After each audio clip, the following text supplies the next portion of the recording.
I had always thought my daughter-in-law, Eva, was a kind and gentle woman. She smiled at family dinners, called me mom, and always offered to help in the kitchen.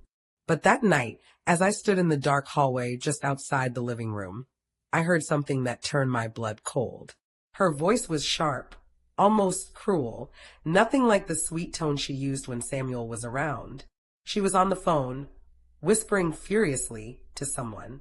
Don't worry about his mother. That old woman is too blind to notice anything. I've got everything under control. I froze. My heart thudded so loudly I was sure she could hear it. Who was she talking to? And what exactly did she mean by under control? For the first time in years, I felt fear in my own house. I wanted to step in, confront her right there, but something in me said wait. So I stayed still, hidden in the shadows, listening. That's when I heard it. The one line that made me question everything I thought I knew about Eva. She hissed into the phone. By the time they find out, it'll be too late. My knees went weak, and I had to grab the wall to keep from falling. Too late for what? Before I could gather my courage to move, the sound of her footsteps grew closer. She was coming my way, and that's where things took a turn I never expected. Hello everyone, welcome to today's video. Let me know in the comments where you are watching from. You never know, I might just give you a shout out in the next video. And don't forget to hit that like button and subscribe if you enjoy suspenseful family stories like this one. Now let's get into it. My name is Priska. I'm 64 years old, a widow, and I live in Charleston, South Carolina. My husband, Paul, passed away years ago, leaving me with our two sons, Samuel and Kesmond. Life hasn't been easy, but I've managed. Samuel is my oldest, and he's the kind of son every mother prays for, responsible, hardworking, and caring. When he introduced Eva to the family, I remember thinking, finally, a woman who matches his heart. She was polite, beautiful, and had this way of making everyone feel comfortable. Even little Mirabelle, my 12-year-old granddaughter, adored her. For years, I tried to convince myself I was lucky. But life has a way of showing you truths you don't want to see. The first sign came quietly. I had been at the grocery store one afternoon when an old neighbor, Mrs. Green, leaned close and whispered, "Priska, I don't mean to start trouble, but I've heard something strange about your daughter-in-law." I laughed it off. People talk, especially in small towns. Besides, Eva had never given me a reason to doubt her. Still, Mrs. Green's words stayed with me. Something strange. Then came the little things. Times when money from the house seemed to vanish without explanation. Moments when Eva would suddenly change the topic if Samuel walked into the room. And the nights she claimed to be working late, but came home with her hair a little too messy, her smile a little too forced. But I wanted to believe the best. I always remembered my mother's words. Kindness is not weakness, Priska. But don't let kindness make you blind. Maybe I was blind. Maybe I didn't want to see. Until that night when I stood in the hallway and heard her words that made me shiver. Words that told me something was wrong. Terribly wrong. The days leading up to that moment had been ordinary. Eva had cooked dinner like she always did. Chicken casserole, Samuel's favorite. Mirabelle had been working on a school project, spreading glitter and glue all over my dining table. Samuel had been tired from work, smiling at me across the table as if to say, "Thank you for holding this family together, Mom." But beneath the surface of our home, something dangerous was brewing. After I heard Eva's words, I couldn't sleep that night. I lay in bed, staring at the ceiling, asking myself over and over, what did she mean? Too late for what? By morning, I knew one thing. If I wanted answers, I couldn't just ask her. She was too clever, too practiced at hiding behind that sweet smile. I had to be smart. I had to watch her. And so I began. At first, I felt guilty, like a child sneaking into the cookie jar. But the more I watched, the more I noticed. The calls she took in the backyard, away from Samuel. The locked drawer in her bedroom. The way her eyes darted to me whenever I walked into a room too quickly. I was piecing together a puzzle I didn't even know existed. And just when I thought I was being too paranoid, that maybe I was imagining things, something happened that changed everything. That Sunday, After church, I returned home earlier than expected. Samuel had taken Mirabelle to the park, and I thought the house was empty. But when I walked through the back door, I heard voices in the kitchen. One of them was Eva's. The other was a man's voice. A voice I didn't recognize. I stopped in my tracks, heart hammering in my chest. And then I heard the man say something that nearly made me drop the bag of groceries in my hands. The man in the kitchen laughed softly. "Relax," he said. "Everything will go as planned." Eva's voice sounded steady. "Good. Make sure no one notices." The man answered, "Don't worry. By the time they notice, it will be too late." My grocery bag slipped from my hand. Apples rolled across the linoleum and bumped under the table. I crouched down without thinking and picked them up slowly, like I might wake from a bad dream. My heart beat so loud I thought they might hear me. The kitchen light was on.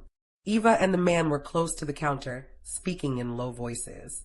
I could not see their faces from the hall because the doorway hid them. I was safe there. I told myself I was safe, but my stomach felt like it was full of stones. I moved like a ghost. My feet did not make a sound. I tiptoed to the edge of the doorway. The man's face was turned away from me. I knew his voice, now that I heard it clearer. It was a deep voice, not one I had heard before in our home. He sounded young, maybe about the same age as Kesman, my younger son. Eva was laughing quietly. She sounded not like the woman I knew. Her laugh was thin and sharp. She said, "Make sure the papers are in place. Once they sign, we will be free." The man said they will sign. "Samuel trusts you. He loves you. He will sign what you put in front of him." My hands trembled so much the apples nearly fell again. Papers? Sign. Free. What were they talking about? I felt cold. My mind raced to places I did not want to go. I thought of the lockbox under Eva's bed I had seen once when I was folding clothes. I thought of the money missing from my purse that time. I thought of little things that added up. I knew then I had to do something. I could not run and I could not scream. I could not knock on the table and ask, "What are you doing?" That might make them lie better. I would make a plan. I would be quiet and clever. I would watch and learn and keep everyone safe. That is what mothers do. That is what I had always done. I went to my room and sat on the edge of my bed. I told myself to breathe. I prayed a small, soft prayer. "Lord, let me be wise. Let me be kind, but let me be strong." I was not a young woman anymore. My knees creaked when I stood. My eyes were not like they were when I was 20, but my heart was still steady. I would use it. I waited until the house was quiet. Samuel and Mirabelle were still at the park. The sun was going down and the sky turned orange. I ate a slice of bread and made some tea. My hands were steady now. I sat at the kitchen table and watched the doorway. The man left before Samuel came home. He hugged Eva, said some words I could not hear, and then he was gone. Eva walked over to the sink and washed a frying pan like nothing had happened. Samuel walked in, holding Mirabelle's hand. He looked tired and happy. He kissed my head and said, "Hi, Mom." He hugged Eva and said, "Hi, love." They smiled. I wanted to tell Samuel right away, but I remember my father's words, "When storms come, build shelter, don't burn the house down." So I smiled and said, "How was the park?" My voice was calm like the sea when the wind is low. Samuel told me about a kite that broke. Mirabelle showed me a leaf she had painted. Eva laughed and said, "We had a nice time." Everything looked normal. That night I lay awake and listened to the house breathe. I thought and thought. I made a list in my head of things I needed to check. I would watch the man. I would find out who he was. I would learn why Eva said, "Too late." I would protect Samuel and Mirabelle and Kesmond. I would not let fear make me unkind. The next morning, I pretended to forget something. I walked into the living room at the very hour I knew Eva liked to make her calls. I sat and pretended to read a magazine. Eva was on the phone, speaking softly. Her voice was sweet as honey. She said, "Yes, the document is ready. He will sign on Friday." I held my breath. Friday. Documents. Sign. I tried to keep my face calm. She hung up and turned my way. Her smile was like a mask. "Good morning, Mom," she said. "Did you sleep well?" I smiled back and said yes. Over the next days, I tried to be patient. I watched small things. I watched how Eva arranged the mail. She took letters and put them in a small stack. She kept one letter in a different place. She locked and unlocked a drawer when she passed the kitchen counter. She took many phone calls outside on the back porch, where the wind could carry her voice away. I wrote down what I saw in a small notebook I kept in my nightstand. I wrote things like, Tuesday, man left at 3 p.m. phone call at 6 p.m. put letter in silver box. It felt silly writing those things, but writing made my heart less noisy. I knew I needed help. I needed someone who could be brave in ways my bones could not be. I thought of Kesmond. He lived nearby and had always been close to Samuel. He was sharp and quick and not afraid to ask tough questions. He could spot a lie like a hawk spots a mouse. I called him and asked him to come by. He arrived with a bag of tools and a face that looked like he had seen things before. He sat at my kitchen table and heard me out. Priska, you sure? He asked. Maybe you misheard. His voice was calm and kind. He is like that, never quick to judge. I'm sure, I said. I told him everything, what Mrs. Green had said, the missing money, the locked drawer, the man in the kitchen, the words. He listened. Then he rubbed his chin and said, we will watch. But we must be careful. No traps, no yelling. We will watch and learn. We will do this right. So we watched. Kesmond sat at his car and watched the house. I sat on my porch and read. We swapped notes like children trading secrets. Mirabelle played in her room and built block towers. Samuel worked at the store and came home each night and kissed us. Eva smiled. The house felt like a stage where a play was being acted out. Sometimes I felt I was being foolish. Sometimes I felt my chest would burst with worry. On Thursday night, Eva made a big meal. She cooked Samuel's favorite, a roast with potatoes and carrots. The house smelled warm and perfect. Mirabelle laughed and spilled gravy on her dress. Samuel said things about work. The table felt like a safe island. After dinner, Eva cleared the plates and said she had to go to the office for a bit. She left her purse on the couch and drove away. I felt a little lightness in my chest. Maybe I was wrong. Maybe she was just busy. But then Mirabelle came into the living room and said, Grandma, what's in Eva's purse? She had a child's quick curiosity. I saw Kesmond look at me and he nodded. I walked over and opened the purse slowly. There was a small silver key stuck into a pocket. There was a string of beads and a lipstick. I took out the key and turned it over. I had seen that key before. It was the same shape as the tiny lock on the drawer in Eva's room. I felt my hands grow cold. I told Mirabelle to go to her room and draw for me. She skipped away, humming a song about butterflies. Kesmond picked up the key and smiled that little boy smile that is full of plans. We will wait, he said gently. We will wait till Friday. Friday came. The sun was mild and kind. I wore my blue dress because Samuel wanted me to look nice for the weekend. I drank my tea and I tried to be brave. Eva was calm. She made coffee and took a call in the garden. I watched the clock. Samuel came home for lunch. He asked Eva to sign a paper. He read it and signed it without looking too closely. He trusted her. I watched his face.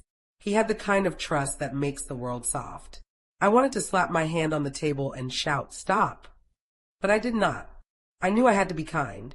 I knew I had to be clever. After Samuel signed the paper, he left for work. Eva picked up the paper and folded it into her pocket like a dove into a sleeve. She smiled and said, everything is set now. My heart felt like a drum in a parade. I told Samuel to be careful at work. He kissed me on the cheek and drove away. Mirabelle waved from the window with her small hand. I thought we were safe for a moment. Then I saw Eva open her purse and move toward the bedroom with the paper. She locked the bedroom door behind her. I felt my blood run cold. Locked doors hide truths. Kesmond and I looked at one another. He asked, do you want to go in? My hands trembled, but my voice did not. Yes, I said. But we do this with kindness. He nodded. He never took anything without a reason. He is like that. We used the little silver key. The lock in Eva's drawer clicked. Inside the drawer were envelopes, thick envelopes with bank names on them. There were also small notes with names. I felt sick. My hand shook as I pulled out the notes. They were about money, accounts, and signatures. One envelope had my name on it. Another had Samuel's name.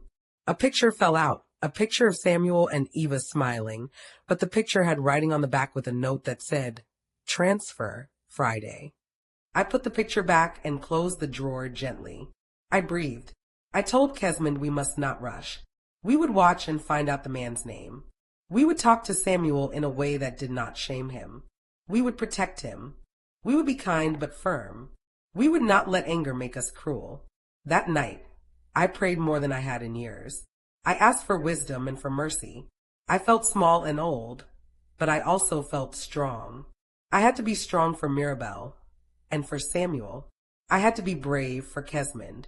I had to be wise for myself. As I lay in bed, I heard a car pull up outside. I sat up and listened. A figure walked to the back door and knocked softly. A voice said, "Eva?" "It's me." It was the deep voice again. Eva answered, "Come in." The back door opened. I could not stop myself. I walked to the window and peered out just enough to see. The man entered and hugged Eva. He spoke words I could not hear. Then he pulled something from his bag and set it on the table. It was a small brown envelope.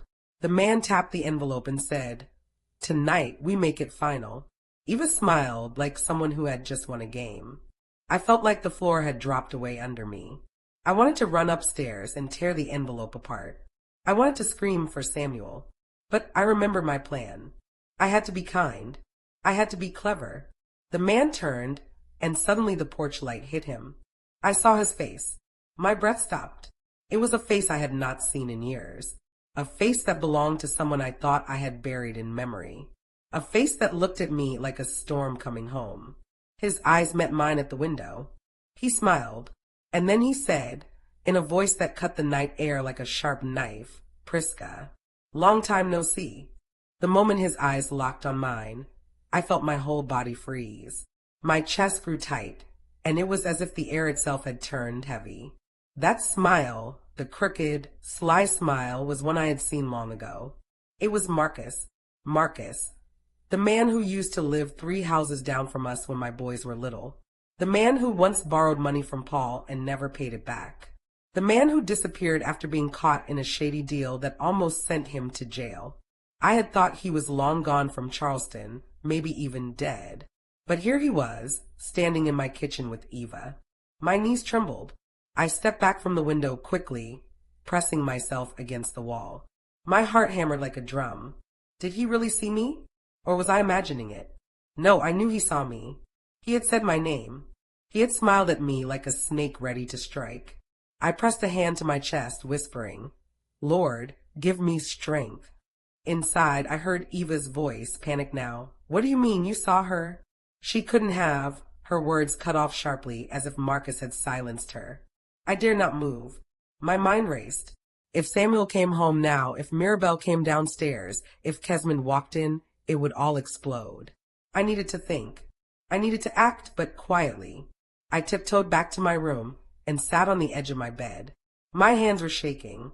I thought of Samuel, working hard and trusting his wife. I thought of Mirabel, innocent and sweet, who loved Eva like a second mother. And I thought of Paul, my late husband, who would have wanted me to protect this family. Kindness, I reminded myself.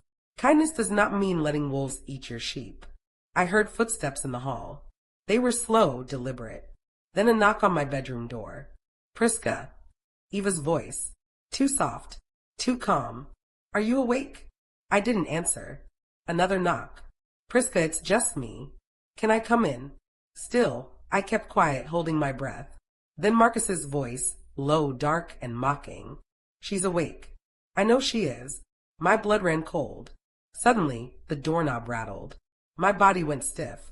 But before they could push any further, Kesmond's voice thundered from downstairs. "Mom, you okay up there?" The sound of his footsteps on the stairs made my heart leap. Eva's voice wavered. "Oh, Kesmond, we didn't know you were here." Marcus muttered something I couldn't catch. The footsteps outside my door faded quickly, retreating down the hall.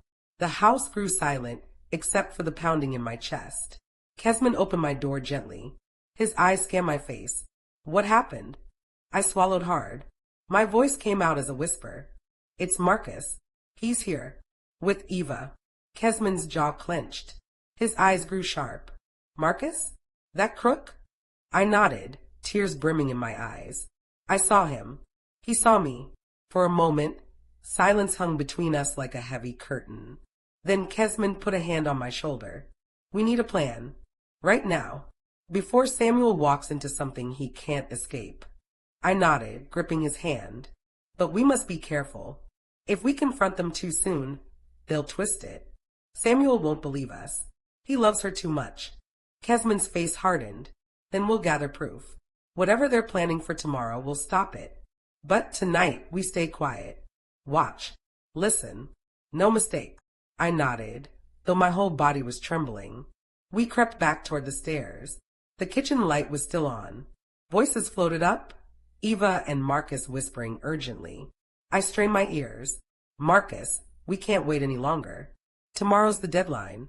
Eva, but what if she suspects? Marcus, too late for suspicion.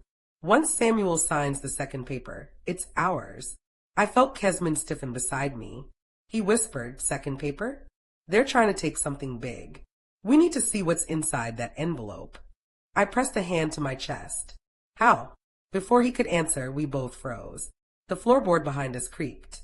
We turned slowly, and there stood Mirabelle, her big eyes wide, holding her stuffed bunny.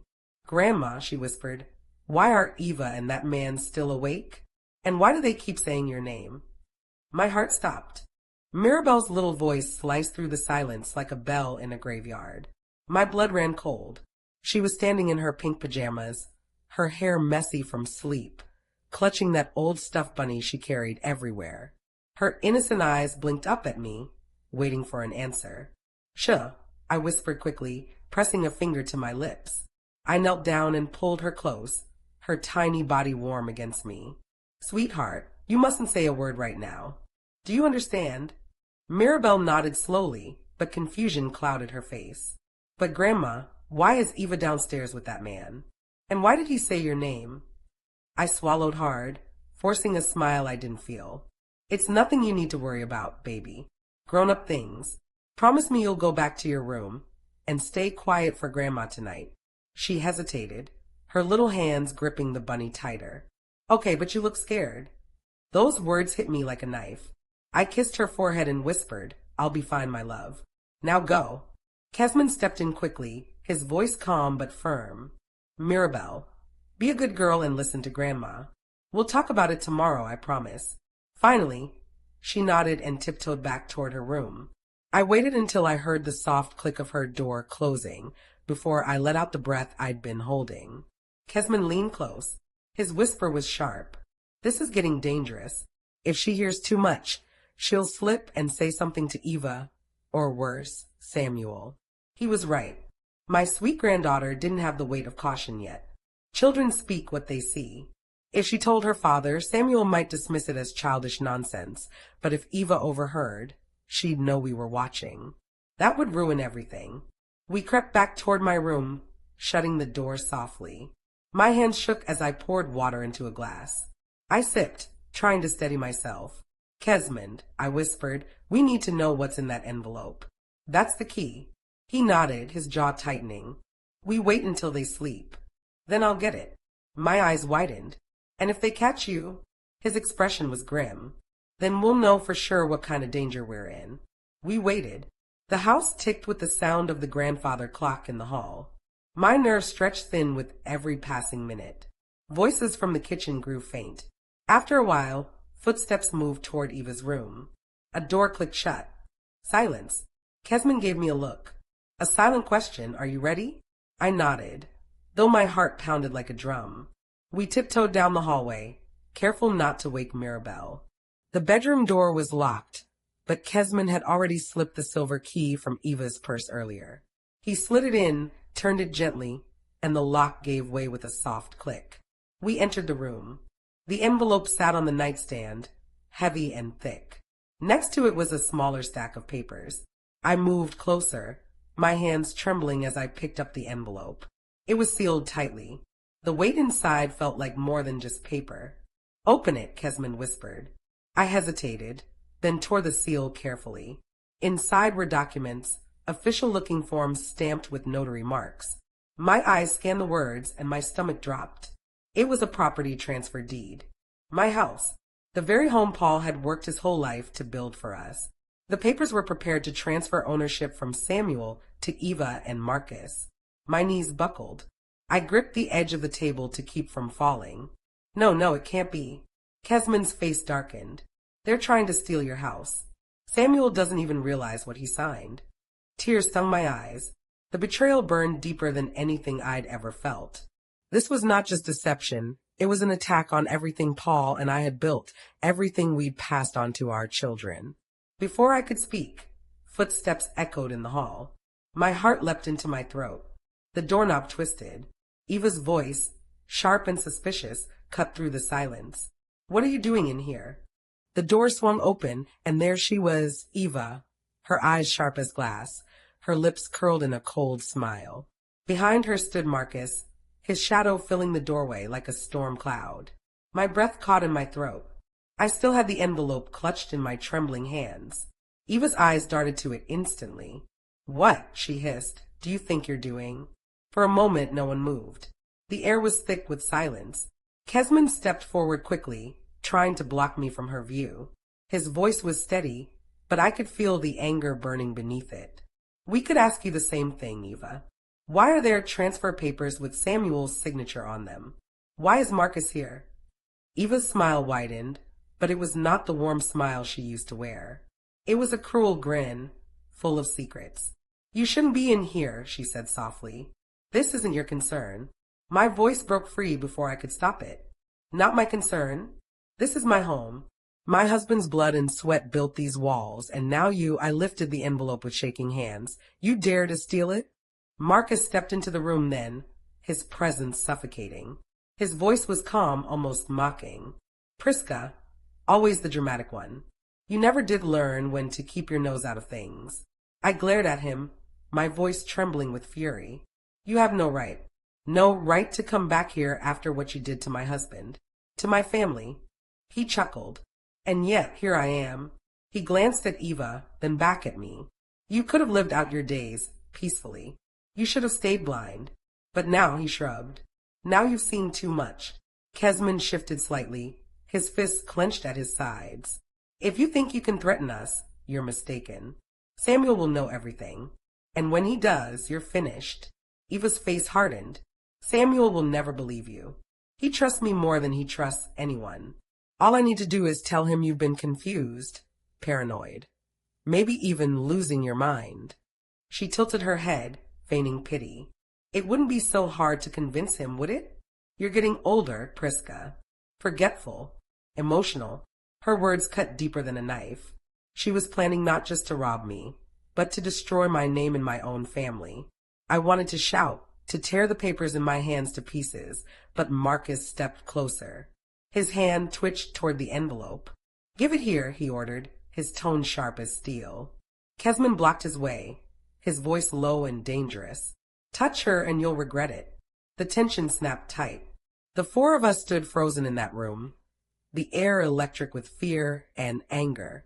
My knees shook, but my grip on the envelope tightened. This paper was the only proof of their betrayal. If I gave it up, I'd lose everything. Marcus's voice dropped into a growl. Last chance, old woman. Hand it over. And then, a small gasp cut through the air. All our heads turned at once. There, standing in the doorway in her pajamas again, was Mirabelle. Her eyes wide with confusion and fear. Her little voice trembled as she asked, Grandma, why is Eva yelling at you? And why is that man here? The room went dead silent. The moment Mirabelle's small voice cut through the tension, my heart nearly stopped. She stood there barefoot, clutching her stuffed bunny, her wide eyes darting between me, Eva, and Marcus. Eva's expression shifted in an instant. The sharpness melted away, replaced by a mask of sweetness. Oh, Mirabelle, she cooed, her voice dripping with fake affection. Go back to bed, honey. Grandma and Uncle Kesman were just confused about something. But Mirabelle didn't move. She looked straight at me, her little brow furrowed. Grandma, are you okay? You look scared. Tears pricked my eyes. This child, innocent, pure, was now standing in the middle of a storm she didn't understand. I forced my lips into a trembling smile. I'm fine, sweetheart. Go on back to bed. Grandma will tuck you in soon. Marcus smirked, his eyes flicking between us. Adorable, he muttered, his tone mocking. A perfect little family moment. Kesman's jaw tightened. His voice was low and sharp. Leave her out of this. Eva stepped forward, her face still plastered with that false smile. Mirabelle, go upstairs now. Please. This isn't for children. But Mirabelle, stubborn like her father, shook her head. Her tiny voice rose just enough to sting. I don't want to. Why are you all fighting? Why are you mad at Grandma? The silence was suffocating. Then Eva snapped. Her face twisted, and her voice cracked like a whip. Because she doesn't know how to mind her own business. Mirabelle flinched. My chest ached seeing fear wash over her.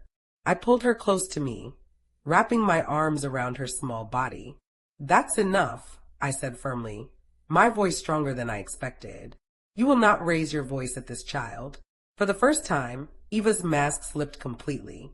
Her eyes burned with rage, her hands clenched at her sides. Marcus leaned against the doorway, watching like a predator enjoying the chaos. Kesman stepped forward, his body blocking us. His voice was hard as stone. Eva, this ends tonight. We've seen the papers. We know the plan. You've been lying to Samuel, using his trust, and bringing this snake, he jabbed a finger toward Marcus, into our home. Eva's lips curled.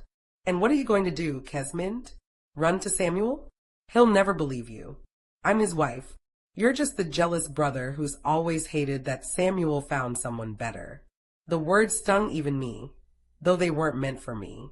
I saw Kesman's jaw twitch, his eyes narrowing. Better? A thief and a liar? That's what you call better. Mirabelle buried her face in my chest, trembling. I rubbed her back, whispering soft reassurances, though my own heart was pounding. Marcus finally pushed off the doorway, his grin widening. Enough with this family drama, he said coldly. Hand over the papers, or I'll take them myself. He stepped forward, towering over us. That's when it happened. Mirabelle suddenly turned, her small voice trembling but clear. Stay away from my grandma, she shouted, clutching her bunny like a shield. The room froze. Even Marcus blinked in surprise. For a heartbeat, silence hung heavy in the air. And then, with a sudden sharp movement, Marcus lunged toward me, his hand outstretched to snatch the envelope. Marcus lunged, his hand outstretched, fingers curled like claws. His eyes glinted with something feral. This wasn't just a man looking for papers. This was a man willing to crush anything that stood in his way. I tightened my grip on the envelope instinctively, shoving Mirabelle behind me as fast as my shaking body allowed. Stay back, I screamed, though my voice cracked under the pressure. Kesman moved quicker than I thought possible. His arm shot out, shoving Marcus sideways, and the two of them collided against the wall with a dull, bone-jarring thud. A vase toppled from the side table, shattering on the hardwood floor. The sharp crash made Mirabelle scream, her small hands covering her ears. Enough, Kesman growled, his forearm pressed hard against Marcus's chest. You're not taking anything from this house. Marcus laughed, a low, mocking sound that made my skin crawl. You think you can stop me? I've handled bigger problems than you, brother-in-law. He spit the last words like poison, shoving Kesman off with surprising strength. The struggle gave me a second to think. My mind raced. I couldn't let Mirabelle witness this violence. I had to get her out. I crouched down, grabbing her trembling shoulders. Sweetheart, listen to me. Go upstairs. Lock the door to your room, and don't come out until I call you. Do you understand? Tears streaked her cheeks. But Grandma. Now, Mirabelle. I barked, louder than I intended. She jumped, then nodded quickly, clutching her bunny tighter before running up the stairs, her little footsteps echoing through the house. The sound of her bedroom door slamming shut filled me with equal parts relief and sorrow. At least she would be safe for now. But Eva hadn't moved. She stood near the dining table, her arms crossed, her lips curled into a thin smile, watching, waiting, almost enjoying the chaos unfolding before her eyes. Stop this madness, Eva. I snapped, my voice shaking with fury. This is your home. your child's safe place. And you let this man, this stranger, come in and threaten us? Her eyes narrowed, and for a flicker of a moment, guilt crossed her face. But it vanished as quickly as it came. Don't act so righteous, Priska. You think Samuel will believe your lies? You're just jealous that I have what you never did. I froze. What I never did. Was this her true resentment? My heart pounded, but I forced myself to keep my eyes on Marcus, who was now circling Kesman like a predator waiting to pounce again. Kesman's chest heaved, sweat dripping down his temple. I'll say this one last time, he said through gritted teeth. Leave now, Marcus, before things get worse. Marcus smirked, then darted toward me again, this time faster.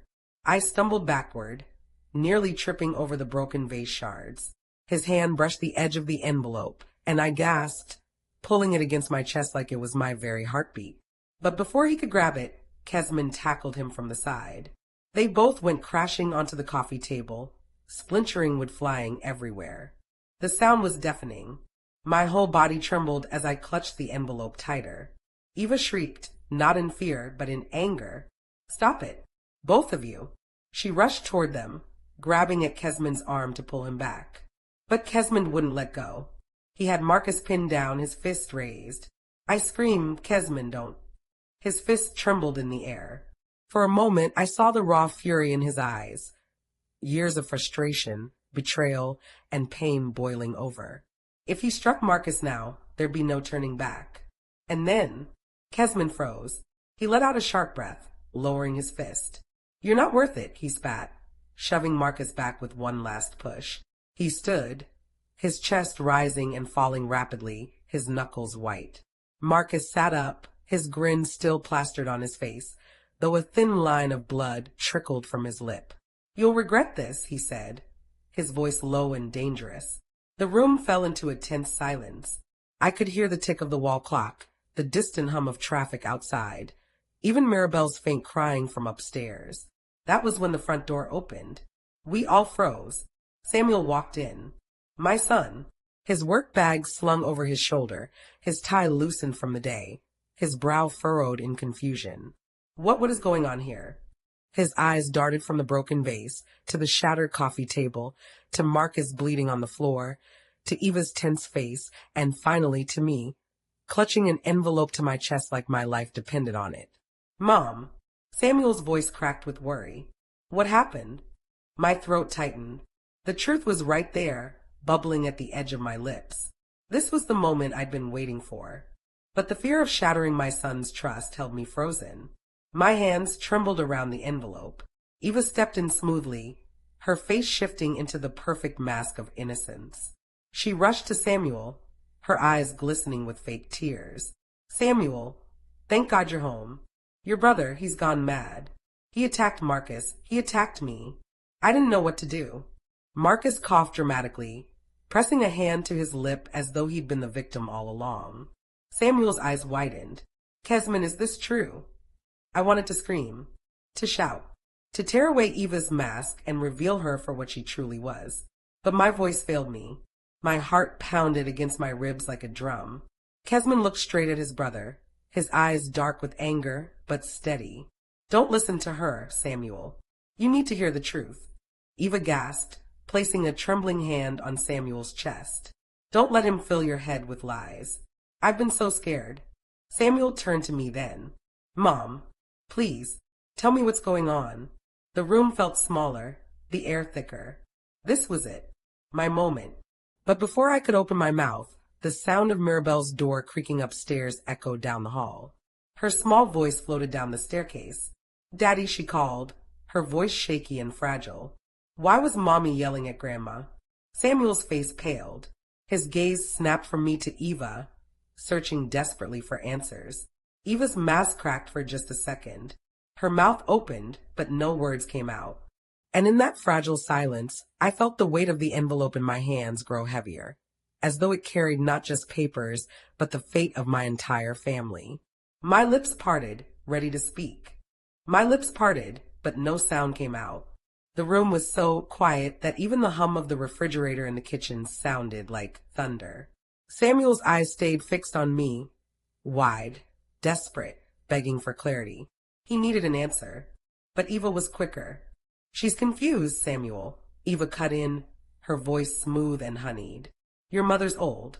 You know how her memory gets sometimes. She's been imagining things.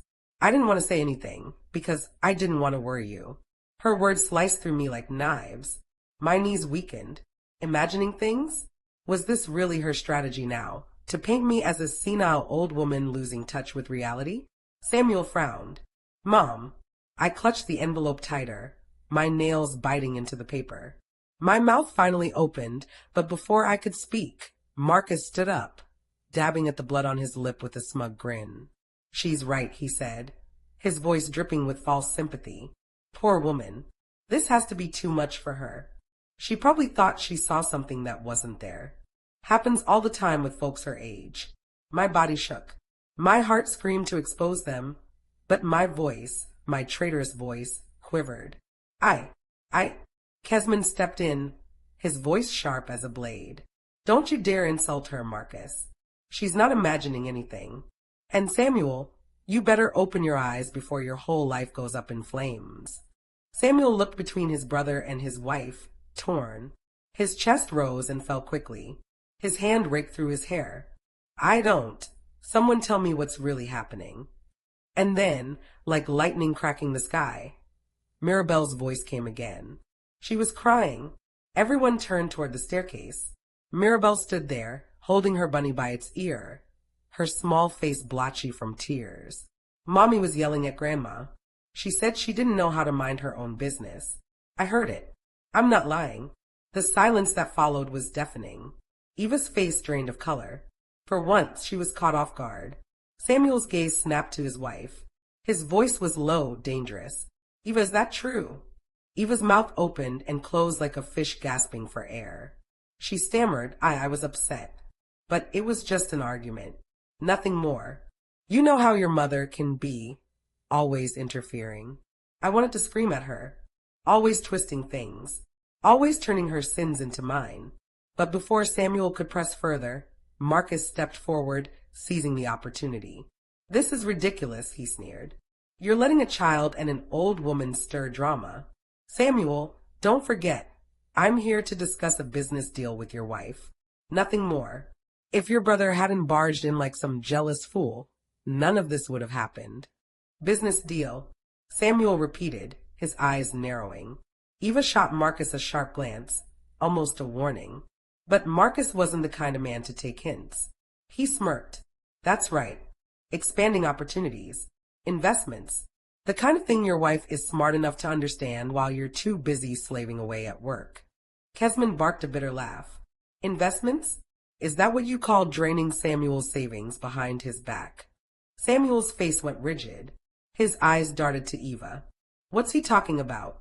Eva's face flushed crimson. Her lips trembled. "Samuel, don't listen to them. They're twisting everything. You know how jealous your brother has always been of us." Samuel turned slowly, his eyes now on me again. "Mom, do you know what this is about?" This was it.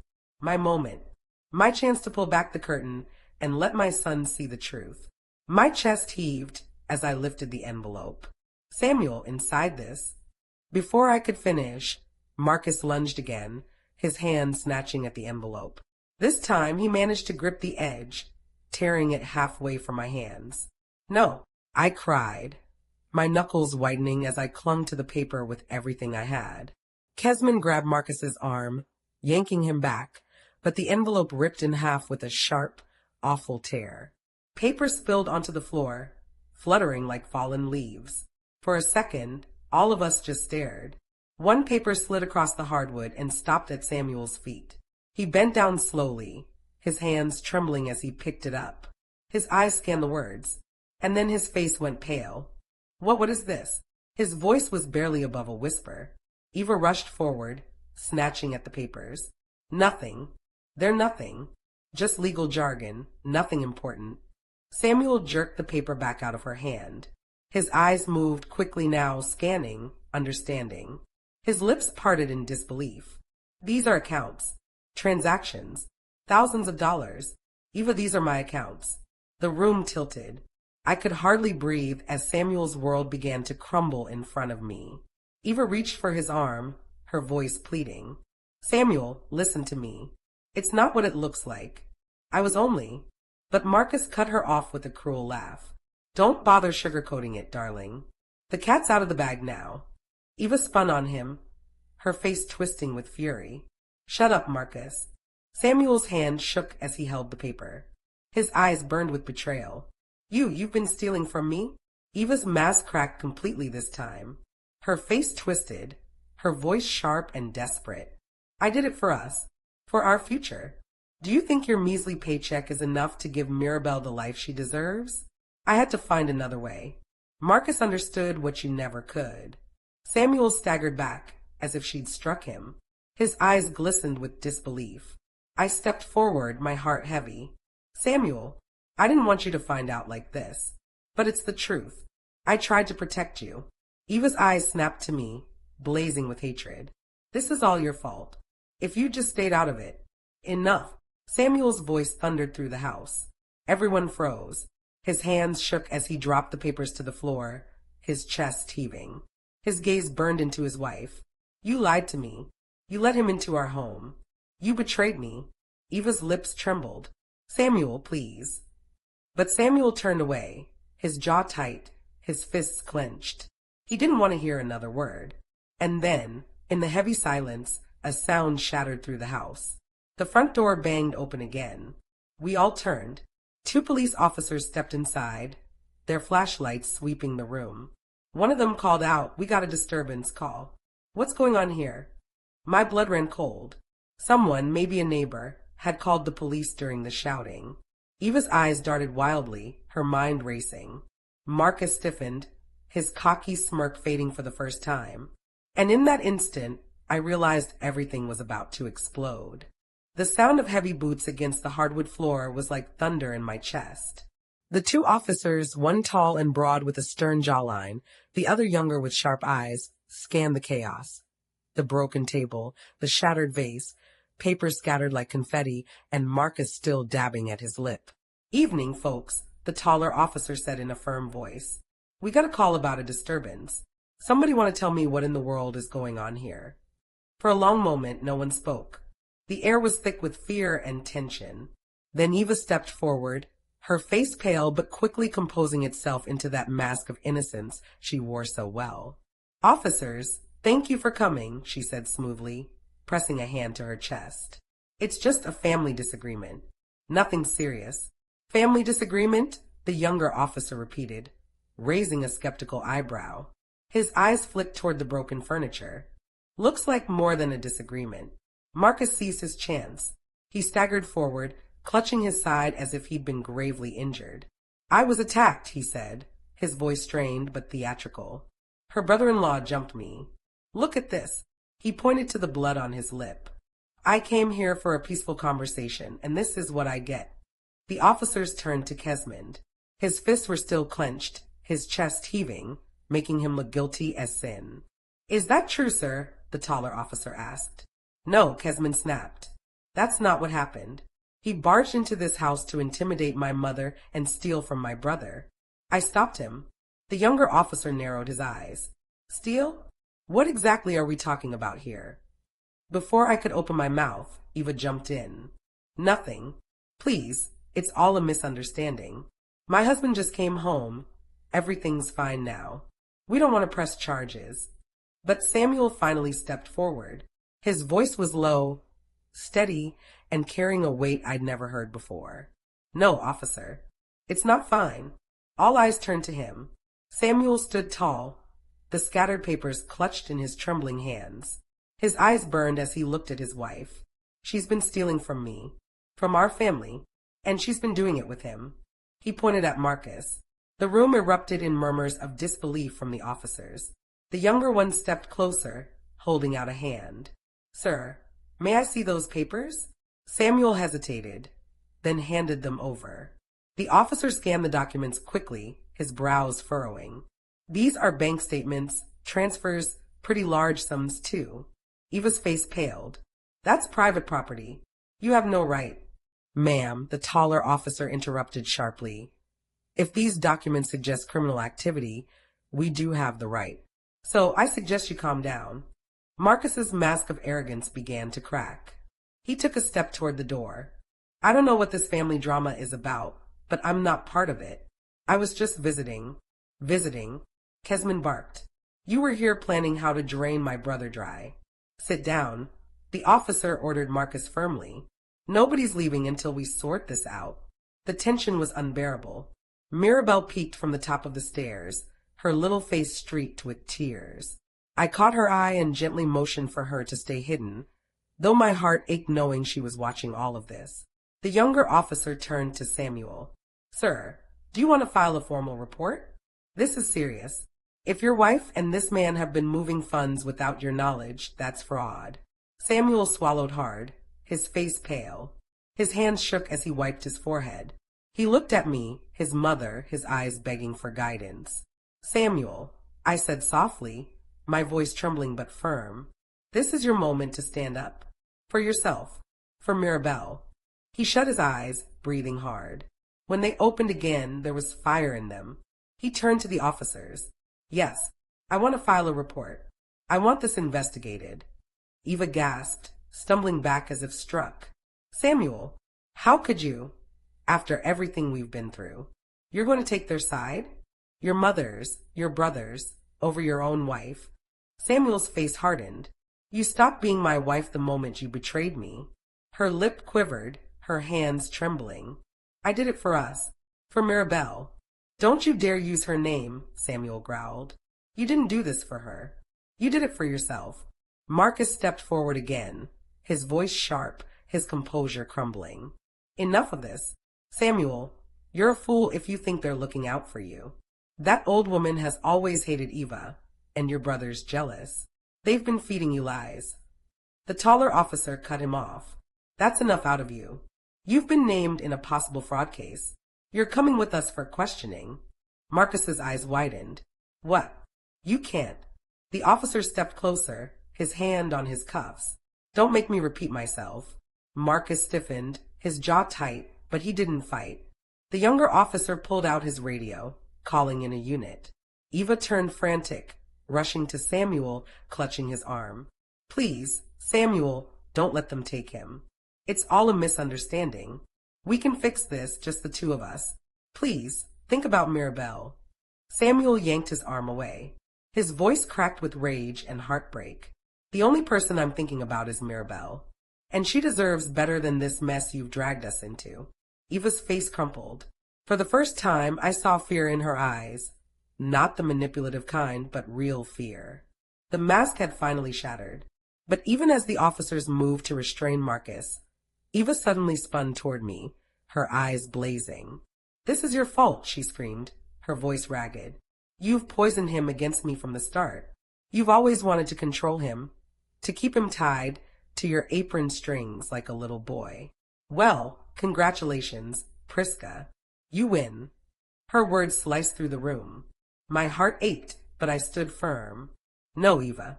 This isn't about me winning. This is about the truth finally coming to light. You did this to yourself. Her chest heaved, her face twisted with rage. For a terrifying moment, I thought she might lunge at me. But before she could move, one of the officers stepped between us. Ma'am, I think you need to calm down, he said firmly. Eva's hands balled into fists, her shoulders trembling. You'll regret this, Samuel, she spat. Her voice dropped to a hiss. Both of you will regret this. The room went deathly still. And then Mirabelle's voice cut through the silence, soft but steady. Mommy, she said from the stairs, her small voice trembling. I don't want you to be mad at Grandma anymore. The innocence of her words shattered whatever remained of the tension. Even Eva's face fell, her mouth opening slightly as if the weight of her daughter's voice had pierced her armor. Samuel turned, his eyes wet, and opened his arms. Come here, baby. Mirabelle rushed down the stairs, leaping into his embrace. He clutched her tightly, pressing his lips to her hair, his tears falling freely now. I felt my own tears spill over as I watched them. Amid the chaos, amid the lies and betrayal, there was still something pure worth protecting. The officers began gathering the papers, their radios crackling with updates. Marcus was cuffed, his smug expression replaced by simmering rage. Eva stood motionless, her chest heaving, her eyes burning holes into me. But for the first time, I wasn't afraid. For the first time, I felt hope. Because though the battle was far from over, the truth was no longer buried. And that truth was going to change everything. The flashing red and blue lights from the patrol car painted streaks across the living room walls. Marcus was already being led out the door in handcuffs, cursing under his breath, his threats spilling into the night air like poison. Neighbors peeked out from their windows, their curious faces glowing faintly in the dark streetlights of suburban Austin, Texas. Inside the house, the air was thick with shock. Samuel sat on the couch, his head in his hands. Mirabelle curled against him, clutching her stuffed bunny. Kesman stood by the doorway, arms crossed, his jaw clenched tight. I remained still near the dining table, my heart pounding, though a strange calm had washed over me. But Eva paced like a caged animal, her face flushed red, her hands trembling, her eyes wild. "This isn't over," she muttered to herself, too loud for comfort. "They think they can humiliate me like this? In front of the neighbors? In front of the police?" I straightened, my voice quiet but cutting. "Eva, stop. This is over. Marcus is gone. The truth is out." Her head snapped toward me, her lips curling into a bitter smile. "The truth," she spat. "What do you know about truth, Priska? You've been poisoning this family since the day I married into it.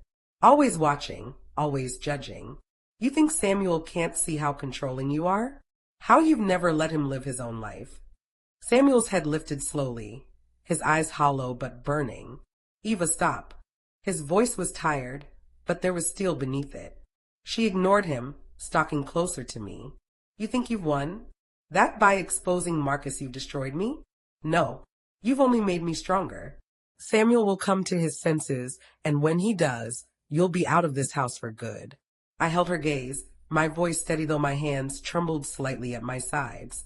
"Eva, I don't need to win. I only need Samuel and Mirabelle safe.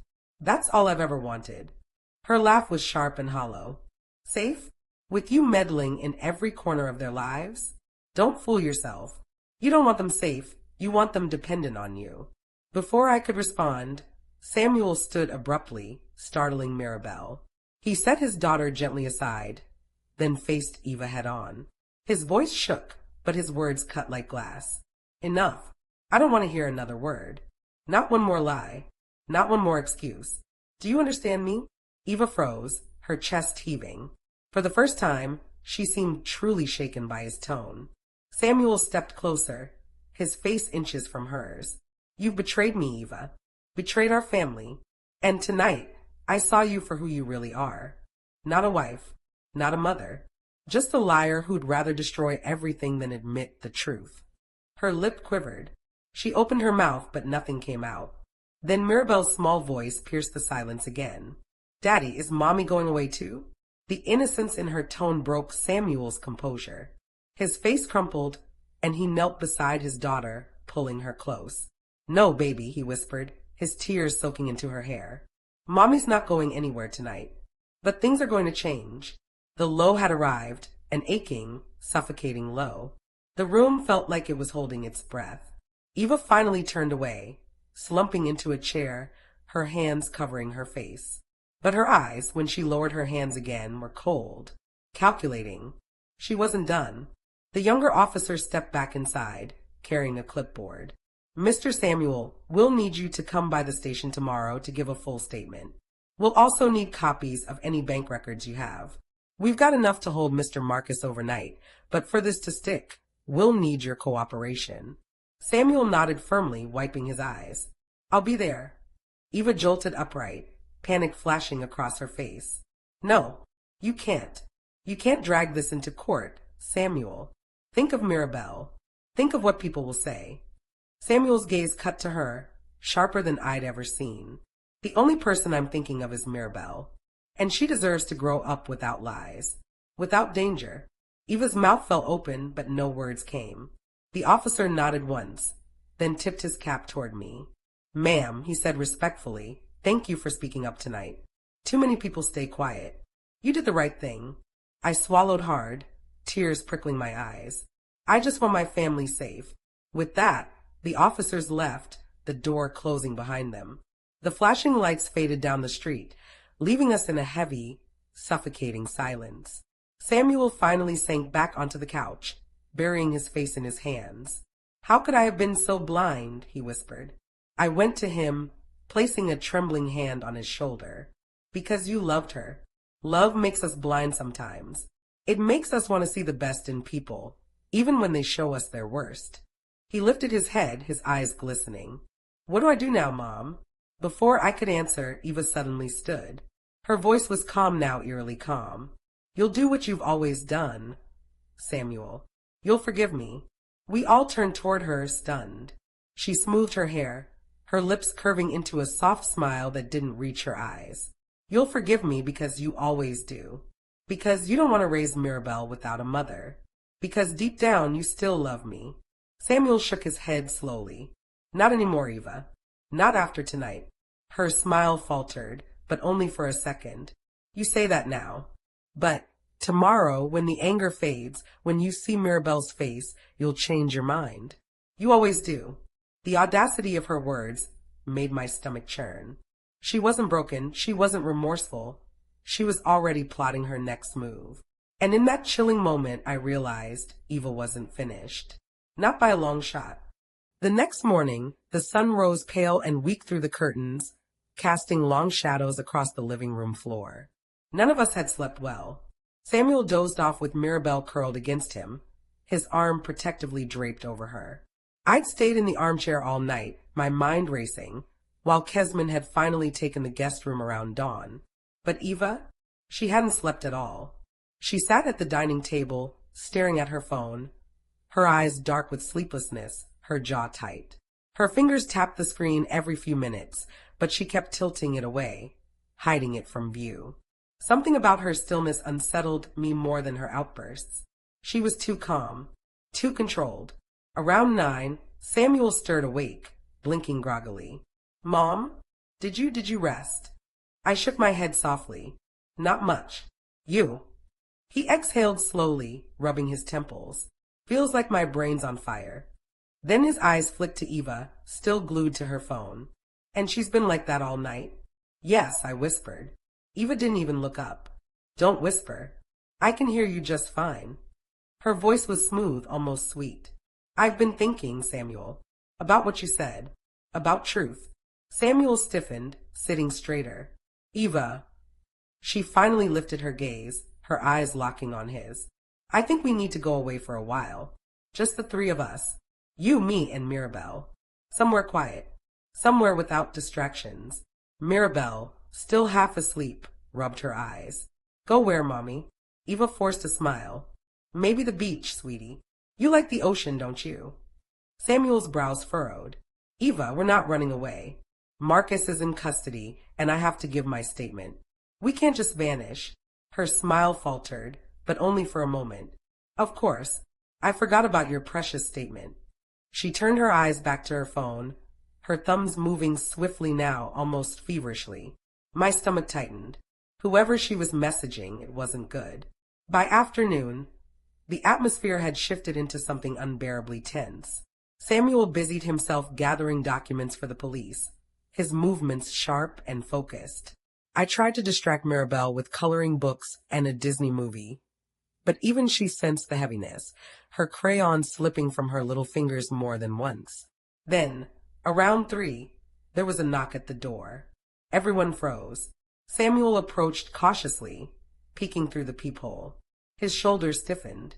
"It's Marcus's cousin, Darren." My blood ran cold. Darren was cut from the same cloth as Marcus, loud, aggressive, always skirting trouble with the law. Before Samuel could stop her, Eva leapt up and rushed to the door, yanking it open. Darren stood there, tall and broad, his baseball cap pulled low, his grin sharp. "Hey, Eva," he drawled, ignoring Samuel completely. "Got your message." Samuel's voice boomed. "What message?" Eva turned, her smile serene. "Relax. I just thought Darren could help us. He knows people who can smooth things over." Maybe even make this whole Marcus situation disappear. My heart dropped. She wasn't giving up. She was doubling down. Samuel's face turned crimson. Eva, are you out of your mind? Bringing Darren here? After everything that happened last night? Darren smirked, leaning against the doorframe like he owned the place. Easy, Sammy. I'm just here to talk. Maybe work out a deal. No need to get your blood pressure up. That was when Mirabelle, bless her little soul, piped up in her small, trembling voice. Daddy, I don't like that man. The room froze. Darren's smirk faltered for just a second, then returned sharper. Out of the mouths of babes, huh?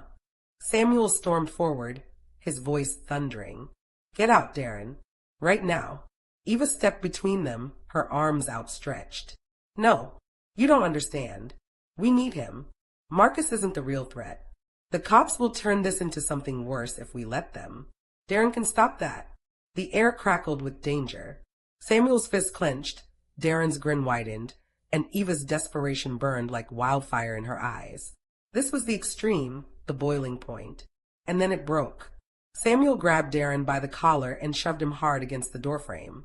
I said, get out. His voice roared through the house, vibrating the walls. Darren's cap flew off, his eyes blazing with fury now. He shoved Samuel back, the two men locking in a tense, dangerous standoff. Eva screamed, rushing between them. Stop it. Both of you. You're going to ruin everything. Mirabelle cried out, burying her face in my lap, her small body trembling. My arms wrapped around her instinctively, shielding her from the chaos. The low followed, the sudden gutting low. Samuel released Darren, breathing heavily, his chest heaving. If you don't leave now, I'll call the cops and tell them you're threatening my family. Darren sneered, adjusting his shirt. Fine, but don't come crawling to me when things get worse. He grabbed his cap off the floor, shoved it back on his head, and stormed out, slamming the door behind him. The silence he left behind was deafening. Samuel turned slowly to Eva, his voice low and dangerous. You called him. You invited him here. After everything that happened last night. Eva's chin trembled, but she lifted it defiantly. Because I love you. Because I love this family. And I will do whatever it takes to protect us, even if you're too blind to see what's coming. Samuel shook his head, disgust etched into every line of his face. No, you don't love us. You love control. You love chaos. And I won't let you drag us into it anymore. Eva's eyes filled with tears, but there was no softness in them, only fury. If you think you can cut me out, Samuel, you're wrong. You can't erase me. You can't take Mirabelle from me. I'll burn this whole house down before I let that happen. Her words hung in the air like smoke from a fire not yet lit. And in that moment, as Samuel's face drained of color, as Mirabelle whimpered in my arms, as Kesman stepped silently into the room like he'd been waiting for the inevitable, I knew. The worst was yet to come. The house felt like it was holding its breath. Eva's words, I'll burn this whole house down before I let that happen, hung in the air like smoke. Even Mirabelle's small breathing slowed, as if she felt danger too. The sun outside was bright, but inside everything felt dark and heavy. That night, after Darren left, the house moved in slow, careful steps. Samuel sat on the couch, his head in his hands. Mirabelle slept on the other side of him, clinging to her bunny. Kesman paced the floor like a coiled spring. I kept watch from my chair, my eyes tired but sharp. I had to be alert. I had to be kind. But I had to protect my family. Eva did not sleep. She stayed in her room, the door closed. Once in a while, I heard the soft rustle of paper or the quiet tap of her phone. Every time that sound came, a cold whisper crawled down my spine. She had said awful things. She had threatened us. Threats can be words, but they can also be plans. Around midnight, I smelled something strange. It was faint, like the smell of a penny burned or a match gone out. I walked slowly to the kitchen and opened the back door a little. The night air was cool, but something else came with it, a tiny, delicate smoke trail that should not have been there. My heart jumped. I moved quickly but quietly to Mirabelle's room. The door was closed. I put my ear to it and heard her light breathing. She had a small night light glowing. I felt a wave of relief. Then I checked Eva's door. It was locked. I listened. No sound. I went to the living room. The old clock ticked. Kesmond sat staring at the TV, which was off. Samuel lay on the couch, eyes closed. He looked so tired. I wanted to wake him, to tell him to be careful. But I also needed to act calmly. Kindness, I told myself. Kindness even now. I slipped out the back and walked around the side of the house. The smell of smoke grew stronger near the fence. There, by the small shed, a tiny corner of the recycling bin was smoldering. Someone had put a match to a paper, and it had almost caught the dry box. I grabbed the hose and sprayed it down. Water hissed and steamed. The small flame died. I felt my hands shake, but I washed the hose and rolled it up. When I came back in, Kesmond stood in the hallway, rubbing his face. "Did you smell that?" he asked. His voice was low. "Yes," I said. Someone tried to start something. Samuel opened his eyes then, the worry thick on his face. Who? Who would do that? Kesmond looked at the closed door of Eva's room. I looked at it too. All the pieces in my mind clicked into place like a puzzle. Eva's phone, her messages, Darren's visit, Marcus's threats, everything was connected. But who had done the small fire? Was it a warning? A beginning? Or a clumsy attempt to hurt us? We moved like careful birds. Kesmond checked the locks and windows. I checked Mirabelle's room again and put an extra blanket over her. Samuel called his work and said he'd be out for a few days. He wanted to protect his family. The next morning, the house felt raw. Neighbors were whispering. Someone had seen officers the night before. Someone had seen Marcus led away. People had always been kind to Paul and to me. But fear makes people pointy. It makes their voices sharp. We gathered in the kitchen. The sun tried to warm the room, but anxiety sat heavy on our shoulders. Samuel made coffee. Mirabelle drew pictures of our family. She drew a big house with a heart on the door. That picture hurt and helped all at once. Then the phone rang. It was the police. They said they needed to talk to Samuel again. They had questions about money transfers and about Marcus's contacts. Samuel agreed. He would go down to the station. I wanted to go with him, but Kesmond said he would go instead. He could keep Samuel steady and he could also watch the house. I stayed home with Mirabelle. I tried to make pancakes, but my hands trembled. Mirabelle hummed a little song. When she looked at me, I smiled and forced a laugh. The best medicine for a scared child is normal. I wanted to be the kind, steady grandmother she needed. While Samuel and Kesmond were away, the house stayed quiet. Eva did not come out. She sent messages, though. Sometimes they were apologies. Sometimes they were threats thinly hidden as sorrow. Once a message read, "You think you can tear me away from my daughter? I won't let you." My throat closed around the words. I wanted to confront her, but Kesmond had said we must be careful. If she felt cornered, she might act wildly. Better to gather proof first, watch, record, keep the family safe. That afternoon, I heard a soft knock at the parlor window. A small shadow moved outside. I peered through the curtains. There, by the garden, stood Darren. He looked around like he belonged. He waved like he was saying hello to a neighbor. My blood ran cold. I went to the door and opened it a crack. "What are you doing here?" I asked, keeping my voice low. He smiled, the kind of smile that was not kind. "Just checking on the family," he said. "Thought I'd drop by. Eva asked me to bring over some things." "You need to leave," I said. "Samuel's not here. Kesmond is out. You should go." He leaned in, lowering his voice. "You don't want to make this worse for your family, old lady. Let Eva handle it. Let her make things right." He walked away then, slow and deliberate, like a cat that knows where the birds hide. I closed the door and locked it. My hand shook. This was not going to end easily. People like Darren do not stop. People like Eva do not stop either, when they feel they can't lose. That night, Samuel and Kesmond came home. They were tired. The police had questions, forms, and more questions. But they had been helpful. The officers said they would do what they could. They warned us to be careful. As the moon rose, Eva's door opened. She stepped out into the hallway, looking tired, but more steady than before. She walked to the kitchen and poured herself a cup of tea like nothing had happened. Her hands did not shake when she smiled. That smile chilled me. She sat down at the table near Mirabelle and began to tell stories in a soft voice, the kind that makes children feel safe. She told Mirabelle about a beach with sand like sugar and waves like blankets. Mirabelle snuggled closer, her eyes half closed, and for a moment the room felt warm. Then Eva's voice changed. Softer now, almost a whisper. You know, Priska, she said, turning to me, you could leave this alone. Walk away. Let me be everything to Samuel and Mirabelle. I looked at her, holding Mirabelle's drawing in my hands. I thought of Paul building this house with his 2 strong hands. I thought of the life we had made. I thought of kindness. No, I said simply. I won't walk away. Her eyes narrowed, and she smiled like a small, bitter thing. You'll regret that, she said. I promised you. The next morning our world tilted.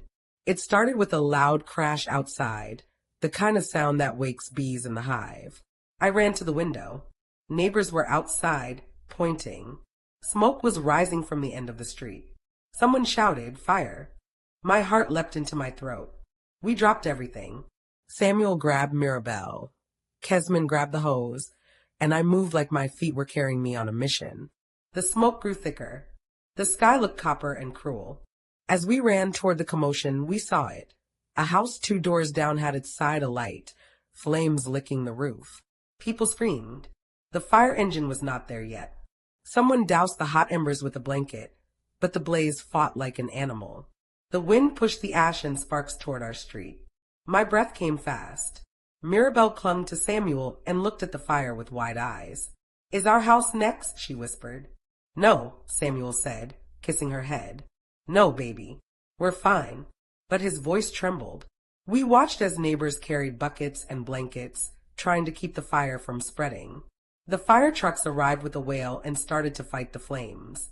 The men moved like a practiced dance, aiming the large hoses, shouting orders.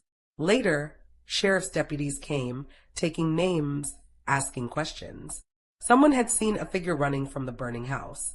Someone else had seen a small shape near the fence, like a person crouched. Darren's truck had been seen leaving in a hurry earlier that night. People whispered arson. I stood close to Samuel as he talked to the deputy. Is this connected to us? He asked, looking at the deputy with hope that maybe this was a terrible accident, not a plan. The deputy shook his head slowly. We don't know yet, but we're looking into every possibility. Everything felt fragile. The day after, we learned that the fire had started in a shed at the back of the burning house. There were matches in a trash can nearby. The deputy filed the report. The neighborhood was on edge. That night, Katrina, our neighbor, brought over a plate of cookies and said softly, "Be careful. People have been seeing cars pass late at night. It's a strange thing." She pressed her hand to my shoulder. The touch was kind and human, and for a moment I breathed easier. But I could not shake a cold thought. The matches we found by the burn shed, the attempts at the recycling bin, the messages, Darren seen near the house. It was his threat. We were not safe. Then, 2 nights later, there was a knock at our door. I opened it, and there stood Darren with a wild look in his eyes. He didn't smile. He stared at me like a storm. You should have left, he said. His voice was low and dangerous. You should have kept quiet. Before I could reply, a shadow moved behind him. It was Marcus. They had gotten him out on bail, someone said. His face was burned a little. He had first-degree burns from the other fire, they said. His eyes were wild in a way that made me very afraid. You made us do this, Marcus hissed. You made us. She told us to do what she had to do to keep her life. My knees trembled. I stepped back and closed the door. Inside the house, Mirabelle slept, unaware of how close danger had come. Samuel stood in the doorway, his face angry but steady. Get out, he said, his voice strong. Darren sneered. This isn't over. He walked away with Marcus at his side. Their footsteps were slow but sure, like men who plan storms. That night, as we locked the doors and drew the curtains, I held Mirabelle close. She did not know how great the danger was. She only knew our hands and our voices and the small, safe circle of our family. I whispered a prayer that kindness would be stronger than fear. We were right at the edge of something terrible. The flames had not reached our house yet, but they had come close. The next day could change everything. My heart beat like a drum. I did not know what would happen next. The morning after Marcus and Darren's visit, Samuel made a decision. He drove straight to the sheriff's office with Kesmond and told them everything. Eva's threats, Darren's visits, the fire, Marcus showing up at our door. He handed over messages, recordings, and names. By evening, deputies had arrested Darren and Marcus again. This time, bail was denied. Their connection to the fire was too strong to ignore. Eva tried to play innocent, crying and begging Samuel to believe she had nothing to do with it. But the police had already pulled phone records. They showed her late-night calls and messages to Darren, her instructions to scare them and make them listen. That was the end. Samuel filed for divorce the next week. He asked for full custody of Mirabelle, and the judge granted it after hearing the evidence. Eva left the house in silence, her eyes still cold, but her power gone. Life did not become easy overnight, but it became lighter. Mirabelle laughed again. Samuel found steady work. Kesmond stayed close, helping when needed. And I planted flowers in the yard Paul built, reminding myself each morning that kindness is not weakness. It is strength. The strength that held us together when lies and fire tried to tear us apart. We survived because we chose truth. We endured because we chose love. And in the end, that was enough.